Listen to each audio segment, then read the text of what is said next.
Umaray na ang mga magsasaka ng sibuyas sa Nueva Ecija dahil sa oversupply. Kung hindi raw nila ibebenta ng bagsak presyo, mabubulok na lang ang ani nilang mga sibuyas. Pinaiimbestigahan na ng DA o ng Department of Agriculture kung may nagmamanipula ng presyo. May report si Susan Enriquez.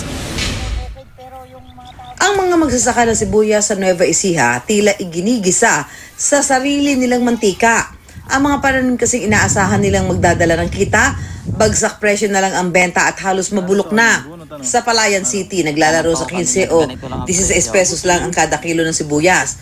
Bukod kasi sa anihan sa probinsya, bumubuhos din ang imported na sibuyas sa merkado. Si Mang Camilo, napilitan ng anihin ng kanyang mga pananim na sibuyas. Karamihan daw kasi rito halos mabulok na. Wala na po kaming mapagpipilian kundi bunutin para bumalik lang po yung ibang puhunan. Anya-kanya tuloy diskarte ang mga magsasaka. Ang panawagan po sana namin lalo na ngayon at ganito po yung presyo. Gusto namin sana medyo tumaas naman po sana para bumalik po yung puhunan. Kung ganito pong kasi lugi na po yung sibuyas Sa bayan ng Lupao, mas mababa na nga sa 8 pesos ang bentahan sa kada kilo ng sibuyas, pahirapan pa rin sa paghahanap ng buyer. Sa tala ng provincial agriculturist, nasa 1,055 hectares sa 11 bayan at lungsod sa Nueva Ecija ang natamnan ng sibuyas. Sa Mega Q-Mart, nasa 35 hanggang 40 pesos ang kada kilo ng sibuyas. Ang supply ngayon man ng sibuyas medyo control Bagsak rin ang presyo ng sibuyas sa Balintawak Market dahil sa pagbaha ng supply. Ay, bumaba. Sa ngayon 40 nila ang bentahan Dati pa magkano? Dati ay 50, ganun. Duda ni Agriculture Secretary Manny Piñol, tila may nagmamanipula ng presyo. Today, we're taking action sapagkat ito nakikita namin to.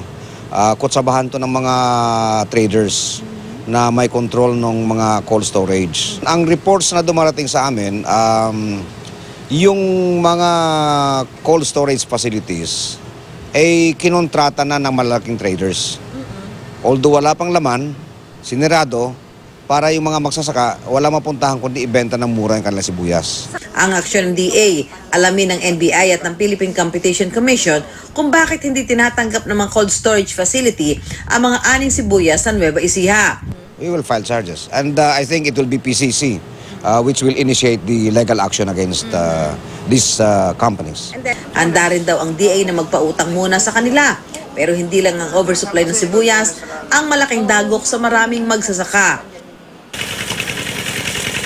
Ito lang Pebrero, umaangal din ang mga nagtatanim ng bawang sa Ilocos Norte. Lugi raw sila dahil nasira nang nagdaang malamig na klima ang kanilang mga pananim na bawang at bumulusok din ang presyo nito. Hindi raw nila tuloy mabawi ang gasto sa abono at sahod ng mga nagtatanim. Nagkaroon din ng oversupply ng kamatis nitong Pebrero sa Abra.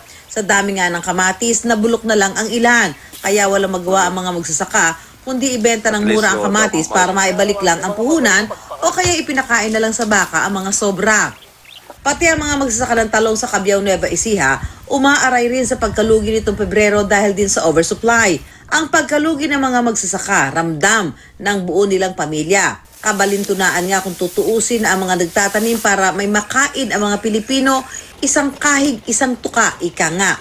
Base sa tala ng Philippine Statistics Office, ang sektor ng mga magsasaka ang pinakamahirap sa ating lipunan. Bukod pa rito, napag-iiwanan na rin sa modernong panahon ang ating mga magsasaka. Halos kalahati ng mga bukirin sa bansa sa tradisyonal na pag-aararo pa rin umaasa. Malayong malayo sa makinarya kaagapay ng mga magsasaka sa Thailand at Vietnam. Susan Enriquez, GMA News.